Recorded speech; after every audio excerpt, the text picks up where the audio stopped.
Hello and welcome back to our channel. Today's video I'm going to show you how to fix Cash App dark mode not available. So first thing first, what you have to do is you have to access your settings just like this and make sure that dark mode is enabled from your settings itself. In my case, I have already enabled it. Select settings. At the top search bar, simply type in dark mode and make sure this is set to dark.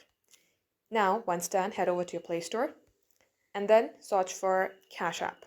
If you see application has not been updated, you're going to have to select update. In my case, Cash App is not available in my region, but I'm going to show you what it will look like. So if this is your Cash App, make sure that you see open and not update. If you see update, select update. Update your application, restart your device, and once done, launch your Cash application. Go ahead, head over to your settings and enable the dark mode and it will definitely work.